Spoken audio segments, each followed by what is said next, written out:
دراصل نجیب الدولہ نواب برکاٹ اور نظام دکن کا جاسوس ہے. وہ آئے دن ان دونوں کو ریاست کی اہم خبریں بھیجتا رہتا ہے. ابھی کچھ دن پہلے وہ نواب برکاٹ کے خط کا جواب لے کر آتا ہی ہوگا. شجاعت خان فوراً اپنے جاسوس سے مخاطب ہو کر بولا، اپنے سپاہیوں سے کہہ دو کہ جیسے ہی امیر نجیب الدولہ نظر آئے اسے گرفتار کر لیا جائے. یہ کہہ کر شجاعت خان اٹھا اور سری رنگ ناتھ مندر کے پجاری کو سخت الفاظ میں تنبیہ کرتے ہوئے بولا، جو کچھ ہوا اسے خواب سمجھ کر بھول جا، زبان بند رکھے گا تو امان پا جائے گا. پھر نواب برکاٹ کے جاسوس کو لے کر پجاری کے کمرے سے نکل گیا. مندر سے باہر آنے کے بعد شجاعت خان نے والاجہ محمد علی کے مخبر کو اپنے 4 سپاہیوں کے حوالے کرتے ہوئے حکم دیا، اسے بحفاظت محل میں پہنچا دو اور سخت نگرانی کرو. میں بہت جلد نجیب الدولہ کو لے کر آتا ہوں. حضور جاں بخشی کا وعدہ فرما چکے ہیں.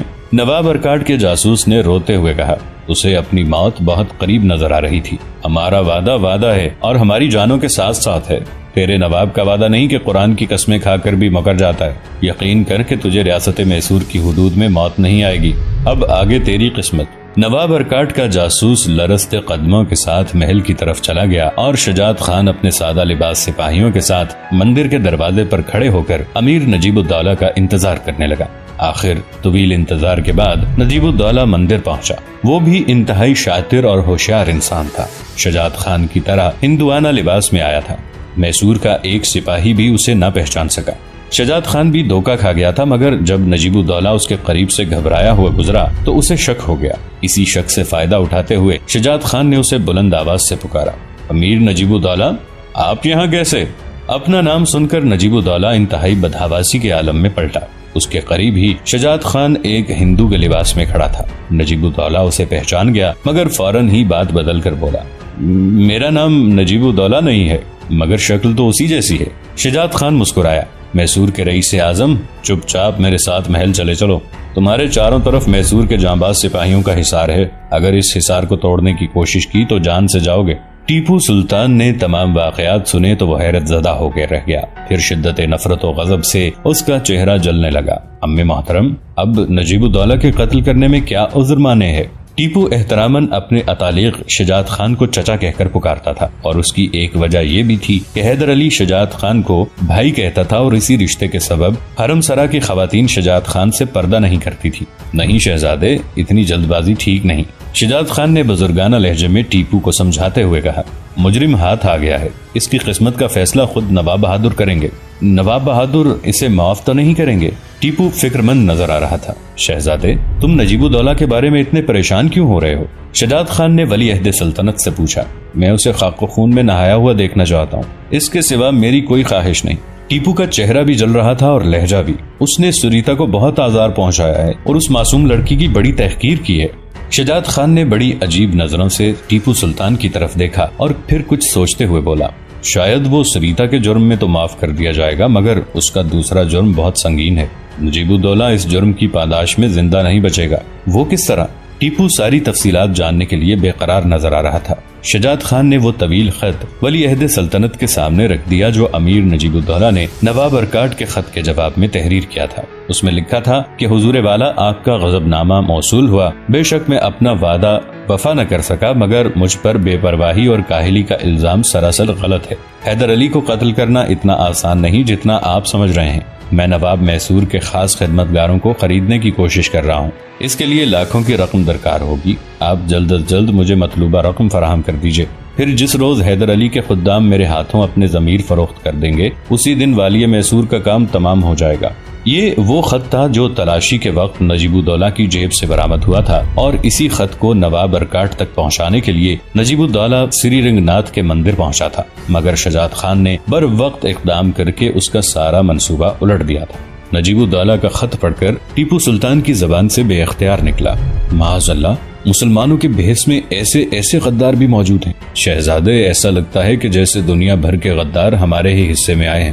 شجاعت خان کے لہجے میں بڑی خالش تھی. نواب بہادر نے ہندوستان کے مسلمانوں کو متحد کرنے کے لیے بڑے دکھ برداشت کیے ہیں، مگر جب تک اس زمین پر نواب برکاٹ، نظام دکن اور نجیب الدولہ جیسے بے ضمیر انسان موجود ہیں، اس وقت تک ہم سب کے دل و دماغ سلگتے ہی رہیں گے اور ہمارے سینوں سے دھواں اٹھتا ہی رہے گا. خدا نہ کرے کہ یہ دھواں کسی دن پورے ہندوستان پر چھا جائے اور مسلمانوں کی تقدیریں اسی کثیف دھوئیں کا ایک حصہ بن جائیں. شجاعت خان کی گفتگو سن کر ٹیپو سلطان بھی اداس نظر آنے لگا تھا۔ نہیں شہزادے، تمہیں اتنا غمزدہ نہیں ہونا چاہیے۔ فرط محبت میں شجاعت خان ولی عہد سلطنت کے رخساروں پر ہاتھ پھیرنے لگا۔ میں یہ سارے واقعات اس لیے دہراتا ہوں کہ تم اپنے ذہن کو ہر صورتحال کے لیے آمادہ کر سکو۔ جب تک تمہارے بزرگ زندہ ہیں تمہیں مضطرب ہونے کی ضرورت نہیں۔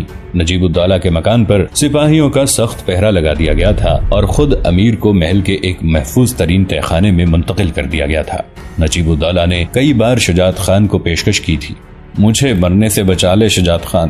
یہ کہتے کہتے امیر رونے لگا۔ میرے پاس جو کچھ ہے وہ سب تیرا ہے، یہ سیم و زر کے انبار، یہ عالی شان حویلی، میں ایک ایک چیز تیرے نام کر دوں گا، بس مجھے 2 کپڑوں میں یہاں سے چلا جانے دے۔ نجیب الدولہ، تیری پیش کردہ رشوت بہت کم ہے اور میری قیمت بہت زیادہ۔ شجاعت خان بڑے عجیب انداز میں مسکرایا۔ پہلے دنیا کے خزانے جمع کر لے، پھر میرے ظرف کو آزمانا، اس کے بعد تجھے اندازہ ہوگا کہ میں کون ہوں۔ نجیب الدولہ اپنی زندگی سے مایوس ہو گیا تھا، اس لیے موت کو یاد کر کر کے دن رات رویا کرتا تھا۔ کبھی کبھی اس پر ہذیان کا دورہ پڑتا اور زندان کی دیواروں سے سر ٹکرا کر چیخنے لگتا۔ حرام کارو، تمہاری رفاقت نے مجھے اس جہنم تک پہنچا دیا، تم کہاں ہو اور میری مدد کو کیوں نہیں آتے؟ امیر نجیب الدولہ غائبانہ طور پر نواب ارکاٹ اور نظام دکن کو گالیاں دیا کرتا تھا۔ ان دونوں حاکموں نے نجیب الدولہ کو یقین دلایا تھا کہ اگر وہ جاسوسی کے دوران پکڑا گیا تو نواب ارکاٹ اور نظام دکن حیدر علی پر سفارتی دباؤ ڈال کر اس کی جان بچا لیں گے۔ بالفرض اگر حیدر علی نے اس دباؤ کو قبول نہیں کیا تو وہ دونوں مل کر میسور پر حملہ کر دیں گے اور اسے حیدر علی کی گرفت سے چھڑا لیں گے۔ امیر نجیب الدولہ کو تہخانے کی تاریکیوں میں والاجہ محمد علی اور نظام علی خان کے عہد و پیمان یاد آ رہے تھے، اور اسی وجہ سے وہ شدید حالت اضطرار میں اپنے دونوں آقاؤں کو مدد کے لیے پکار رہا تھا۔ مگر نواب ارکاٹ اور نظام دکن کس طرح اس کی مدد کو آتے؟ وہ تو خود انگریزوں کے پیروں پر سر رکھ کے نواب حیدر علی کی تباہی و بربادی کی بھیک مانگ رہے تھے۔ اسی دوران ٹیپو سلطان نے یتیم خانے کے نائب منتظم علی احمد کے ذریعے سریتا دیوی کو محل میں طلب کر لیا۔ سریتا دیوی دیوانہ وار دوڑی ہوئی چلی آئی، اسے اس کے محبوب نے بلایا تھا۔ سریتا ولی عہد سلطنت کے سامنے آئی تو جوش جذبات اور شرم و حیا سے اس کا چہرہ سرخ ہو رہا تھا۔ تم کیسی ہو سریتا؟ ٹیپو سلطان اکثر خواتین سے نظریں جھکا کر بات کرتا تھا، اور جب سے اسے یہ معلوم ہوا تھا کہ سریتا اس سے بے پناہ محبت کرتی ہے تو وہ اور بھی زیادہ محتاط ہو گیا تھا۔ میں ٹھیک ہوں کنور۔ سریتا فطرتاً بڑی جرت مند اور بے باک لڑکی تھی، مگر محبوب کی قربت نے اس کی آواز میں ہلکی سی لرزش پیدا کر دی تھی۔ آپ کیسے ہیں؟ سریتا نے کئی ماہ بعد ٹیپو کو دیکھا تھا، اس لیے پلکیں جھپکائے بغیر دیکھے ہی چلی جا رہی تھی۔ میں بھی ٹھیک ہوں۔ ٹیپو کی نظریں بدستور جھکی ہوئی تھیں، بس نواب بہادر کی طرف سے فکر لگی رہتی ہے۔ تنہا اتنی بڑی مہم پر چلے گئے ہیں اور دشمن کے گھر میں داخل ہو گئے ہیں، آپ پریشان نہ ہو کنور۔ یہ کہتے ہوئے سریتا دیوی ٹیپو سلطان کے قریب ہی بیٹھ گئی۔ وہ بحکم خدا خیر و عافیت سے واپس آئیں گے اور ان کے سر پر نئی فتح کا تاج جگمگا رہا ہوگا۔ تمہیں یتیم خانے کے منتظمین سے کوئی شکایت تو نہیں؟ ٹیپو اپنے اصل مقصد پر لوٹ آیا۔ کوئی شکایت نہیں۔ سریتا کے لہجے میں طنز کا شائبہ تک نہیں تھا۔ سب لوگ بہت محبت اور ادب سے پیش آتے ہیں، اب تم بھی جھوٹ بولنے لگی ہو۔ ٹیپو نے نظریں اٹھا کر سریتا کی طرف دیکھا، جس کے چہرے پر مسرت و آسودگی موجزن تھی۔ نہیں کنور، مجھے جھوٹ سے کوئی نسبت نہیں۔ سریتا کے لہجے میں وہی ٹھہراؤ تھا۔ میرے ساتھ آؤ، پھر تم اپنی آنکھوں سے اپنے جھوٹ کو دیکھ سکو گی۔ ٹیپو شدید غصے کی حالت میں اٹھ کھڑا ہوا۔ سریتا سہم سی گئی، اس نے پہلی بار ولی عہد سلطنت کو اس قدر غصے میں دیکھا تھا۔ پھر ٹیپو سلطان سریتا کو لے کر اس تہخانے میں پہنچا جہاں امیر نجیب الدولہ قید تھا۔ اسے پہچانتی ہو؟ ٹیپو انتہائی تلخ لہجے میں سریتا دیوی سے مخاطب ہوا۔ سریتا کیا جواب دیتی؟ نجیب الدولہ کو اس حالت میں دیکھ کر اسے سکتا سا ہو گیا تھا۔ وہ سوچ بھی نہیں سکتی تھی کہ سرنگا پٹم کے ایک طاقتور امیر کو اس طرح حوالہ زندہ کیا جا سکتا ہے۔ یہ وہی ہوسکار جاگیردار ہے جو اپنی دولت کے ڈھیر سے تجھے خریدنا چاہتا تھا۔ شیریں گفتار ٹیپو کی زبان سے اس وقت آگ برس رہی تھی۔ اور تو اسے نہیں پہچانتی؟ پہچانتی ہوں کنور، مگر میں اسے معاف بھی کر چکی ہوں، سریتا نے سہمے ہوئے لہجے میں کہا۔ تیرے معاف کرنے سے کچھ نہیں ہوتا۔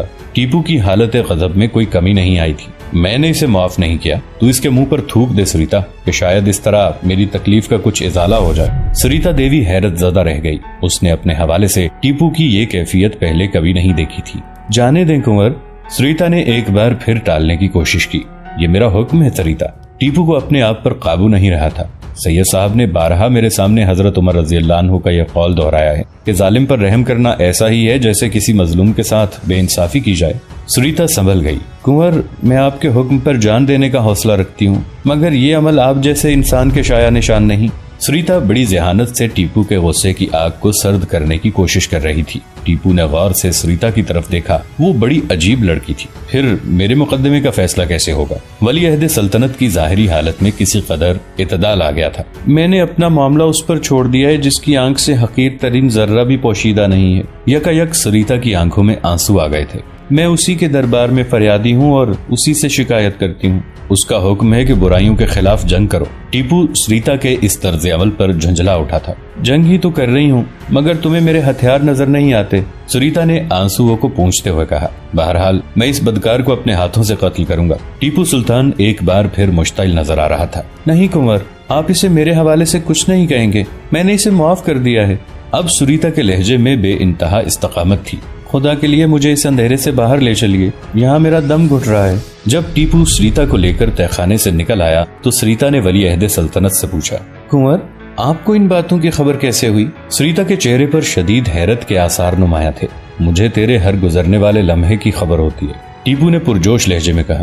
میرے جاسوس تجھے کبھی تنہا نہیں چھوڑتے۔ آخر آپ ایسا کیوں کرتے ہیں؟ ایک بار پھر سریتا کی پلکیں بھیگنے لگی تھی۔ اس لیے کہ تو نے میری خاطر اپنی زندگی برباد کر ڈالی ہے۔ یہ کہتے کہتے ٹیپو کی نظریں جھک گئیں۔ زندگی برباد کہاں ہوئی ہے، اور زیادہ سنور گئی ہے۔ سریتا کے ایک ایک آنسو میں محبت کا سمندر موجزن نظر آ رہا تھا۔ تیری یہ باتیں میری سمجھ میں نہیں آتی۔ ٹیپو کی زبان لڑکھڑانے لگی۔ ابھی میری ریاضت نامکمل ہے کنور، جب مکمل ہو جائے گی تو پھر میری ہر بات تمہاری سمجھ میں آنے لگے گی۔ یہ کہہ کر سریتا حرم سرا میں چلی گئی۔ پھر کچھ دیر ٹیپو کی دادی مجیدہ بیگم اور والدہ فاطمہ بیگم سے گفتگو کرتی رہی۔ اس کے بعد محل سے نکل کر یتیم خانے کی طرف چلی گئی۔ جب ٹیپو نے شجاعت خان سے اس واقعے کا ذکر کیا تو وہ بھی بے قرار ہو گیا۔ میں کیا کروں شہزادے، میری تو زبان ہی کٹ گئی ہے۔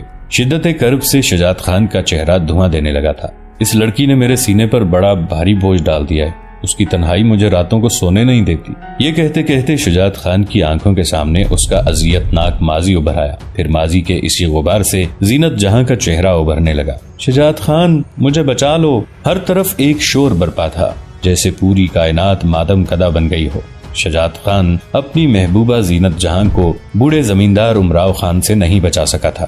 پھر گردش ماہو سال نے بنگلور کے ایک مفلس کسان کو ریاست میسور کا نائب سپہ سالار بنا دیا تھا۔ اس دوران شجاعت خان جنگی مہمات کے سلسلے میں کئی بار بنگلور جا چکا تھا، مگر اس نے پیچھے مڑ کر نہیں دیکھا کہ زینت جہاں کس حال میں ہے۔ آج ٹیپو نے سریتا کا ذکر چھیڑا تو اس کے زخم ایک بار پھر خون دینے لگے اور وہ ولی عہد سلطنت کے سامنے سے اٹھ کر چلا گیا۔ اور معصوم ٹیپو یہ راز نہیں سمجھ سکا کہ سرنگا پٹم میں صرف دو ہی سوختہ جاں ہیں، جو ایک کے ہو گئے تو پھر دوسرے کی طرف آنکھ اٹھا کر بھی نہیں دیکھا۔